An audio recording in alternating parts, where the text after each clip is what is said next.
جب ہم جیل میں جناب عمران خان صاحب سے ملنے گئے بھائی، تو انہوں نے 200 دن کی اسیری کے بعد اور بدن میں گولیاں کھانے کے بعد اور اپنے گھر پہ ذاتی حملے ہونے کے بعد نکاح میں سزا پانے کے بعد 1500 سال کی تاریخ میں پہلی بار کسی مسلمان کو نکاح کرنے پہ سزا ملی ہے۔ ان ساری چیزوں کو برداشت کرنے کے بعد اور اپنے بہت سے جوان کھونے کے بعد میسج اندر سے کیا گیا کہ میں فتح مکہ ماڈل پہ یقین رکھتا ہوں، میں سیاسی استحکام پہ یقین رکھتا ہوں، سیاسی انتقام پہ نہیں۔ آج پاکستان کی تاریخ کا ایک بہت بڑا اور اہم دن۔ ہمارا ملک ہمیشہ مختلف قسم کی منافرتوں کا شکار رہا۔ سندھی بلوچ سے برسر پیکار، بلوچ کو پنجابی سے لڑا دیا گیا، حالانکہ ہماری عوام کبھی بھی ایک دوسرے سے نفرت نہیں کرتی تھی، لیکن ہمیں ایسی سیاسی قیادت کی اشد ضرورت تھی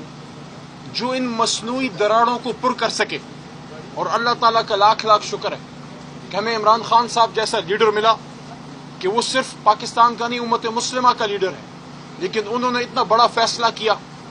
کہ ملک کی سب سے بڑی جماعت، سب سے زیادہ ووٹ لینے والی جماعت اور سب سے بڑا لیڈر ایک ایسے صوبے سے جس کو ہمیشہ محروم رکھا گیا، وہاں کے ایک بہت تگڑی توانا آواز بلوچوں کی، پشتونوں کی، بلوچستان کے حقوق کی توانا آواز جناب محمود خان اچکزئی صاحب کو جناب عمران خان صاحب نے، سابق وزیر اعظم، بانی چیئرمین تحریک انصاف نے صدر کے عہدے کے لیے منتخب کیا۔ اس سے پہلے ان کا انتخاب جناب عارف علوی صاحب تھے، اردو سپیکنگ، پاکستان بنانے والے لوگ، سب سے زیادہ پاکستان کے لیے قربانی اردو سپیکنگ کمیونٹی نے دی، اور میسج سندھ کو اور اردو سپیکنگ کمیونٹی کو یہ دیا کہ عمران خان صاحب ان کے ساتھ ہیں۔ اور جب حکومت بنی تو بلوچستان سے جناب قاسم سوری صاحب کو اپنا ڈپٹی سپیکر بنایا، مضبوط میسج دیا بلوچستان کو، اور پشتونخوا کو تاریخ میں پہلی بار سپیکر کا عہدہ دیا، اور جناب اسد قیصر صاحب جو ان کے پرانے ساتھی تھے، پرانے کارکن تھے، اسد قیصر کو انہوں نے سپیکر کا عہدہ دیا۔ یہ جو فیصلہ جناب عمران خان صاحب نے کیا ہے، اس سے میسج یہ گیا ہے کہ پنجاب، پختونخوا بلوچستان کے ساتھ ہے، سندھ کے ساتھ ہے۔ انشاءاللہ اس سے قومی یگانگت کو فروغ ملے گا اور منافرت کم ہوگی، اور میسج یہ جائے گا بلوچوں کو، بلوچستان میں رہنے والے پشتون برادری سب کو جو وہاں کے مکین ہیں، سن آف سوائلز ہیں، کہ پاکستان تحریک انصاف پاکستان کے ایک ایک بچے کی آواز ہے۔ اس موقع پہ آج ہمارے ڈاکیومنٹس جمع ہوئے، آج اس کی اسکروٹنی تھی، اسکروٹنی کے عمل سے ہم نکل کے آگے ہیں، لیکن افسوس کی بھی ایک بات میں کرنا چاہوں گا جس پہ ہم سب کل رات سے بڑے دکھی ہیں، کہ جناب اچکزئی صاحب جو اسٹالورٹ ہیں بلوچستان کے، ان سے سیاسی اختلاف ہو سکتا ہے، ہمارا بھی رہا ہے، لیکن آج رول آف لا کے لیے، قانون کی حکمرانی کے لیے، دھاندلی کے خلاف، عوام کے حقوق کے لیے، سیاست میں اسٹیبلشمنٹ کا کردار رد کرنے کے لیے، کہ ان کی اپنی ایک اہمیت ہے، ان کی اپنی ایک ضرورت ہے، پاکستان کے لیے لازم و ملزوم ہے، لیکن سیاستدانوں کا کام ہے، اور قوم اپنی فوج، اپنے اداروں کے ساتھ یکجان دو قالب کھڑی ہے، لیکن اس پہ ایک موقف ہے تحریک انصاف کا جو آئینی موقف ہے، جس پہ اچکزئی صاحب نے بھی اس دن گفتگو فرمائی کہ ہم چاہتے ہیں کہ ہم آئین کے مطابق اس ملک کو چلائیں۔ ان کی گفتگو سے کسی کو سیاسی اختلاف ہو سکتا ہے، لیکن کل رات جو ان کے گھر پہ چھاپا مارا گیا، جو ایک زیادتی کی گئی، جو ان کے وہاں گارڈز کو بھی اٹھایا گیا، اس پہ پاکستان تحریک انصاف کی پارلیمنٹری پارٹی جو اس وقت سنی اتحاد کونسل کے نام سے عارضی طور پہ پارلیمان میں ہے، ساتھ میں ہمارے چیف عامر ڈوگر صاحب،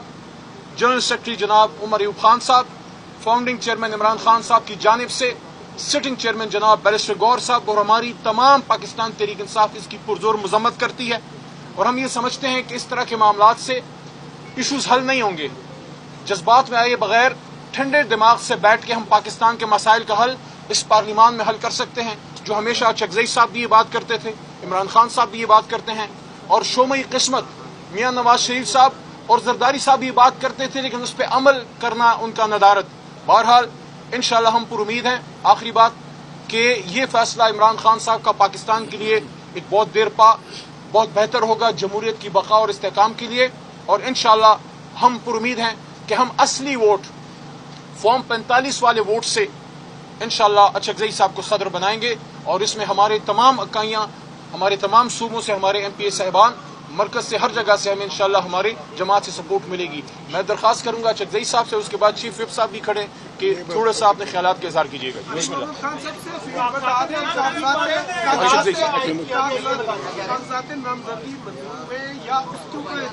منظور ہوئے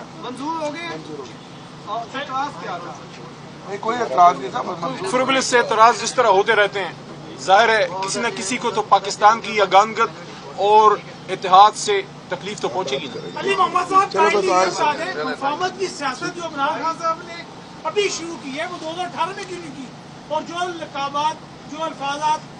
محمود خان ارتجائی کے بارے میں اسمبلی میں استعمال کرتے رہے بانی پی ٹی آئی, کیا وہ دھل گئے؟ آپ کا سوال ہو گیا سر جی. اگر ہم اسی طرح دائروں میں سفر کریں گے تو ہم تو لڑتے رہیں گے, 25 کروڑ رولتے رہیں گے. آج عمران خان نے اور میں آپ سب سے درخواست کرتا ہوں, پچھلے 25-30 سال میں جو سب سے بڑا مضبوط میسج کسی بھی بڑے سیاسی لیڈر نے اسیری کے دنوں میں زندان سے دیا وہ عمران خان نے دیا, کہ جب میں اور میرے بڑے بھائی جناب عامر ڈوگر صاحب اور ہمارے انتہائی محترم سردار لطیف کھوسا صاحب, بھائی جان آپ کی توجہ چاہ رہا ہوں, جب ہم جیل میں جناب عمران خان صاحب سے ملنے گئے بھائی, تو انہوں نے 200 دن کی اسیری کے بعد اور بدن میں گولیاں کھانے کے بعد اور اپنے گھر پہ ذاتی حملے ہونے کے بعد اور 1500 سال میں ہمیشہ زنا جو ہے وہ ایک قابل نفرت اور قابل تعزیر جرم ہوتا تھا, نکاح میں سزا پانے کے بعد 1500 سال کی تاریخ میں پہلی بار کسی مسلمان کو نکاح کرنے پہ سزا ملی ہے. ان ساری چیزوں کو برداشت کرنے کے بعد اور اپنے بہت سے جوان کھونے کے بعد, ذل شاہ شہید ہونے کے بعد اور اس طرح کی بے شمار قربانیوں کے بعد, ارشد شریف کی شہادت کے بعد میسج اندر سے کیا گیا کہ میں فتح مکہ ماڈل پہ یقین رکھتا ہوں, میں سیاسی استحکام پہ یقین رکھتا ہوں, سیاسی انتقام پہ نہیں. اور دوسری بات انہوں نے یہ کی کہ میں چاہتا ہوں کہ جس طرح غیر مسلموں نے حضور نبی کریم صلی اللہ علیہ وسلم کی فتح مکہ ماڈل کے لے کے اپنے ملک ٹھیک کیے, اور مثال انہوں نے دی نیلسن منڈیلا صاحب کی کہ انہوں نے ٹروتھ اینڈ ریکنسیلیشن کمیشن بنا کے ملک کو آگے لے کے گئے. یہ عمران خان کا میسج ہے جیل سے سیاسی استحکام کا. وہ ہمارے موقف پہ آ جائیں, پھر انشاءاللہ ان کے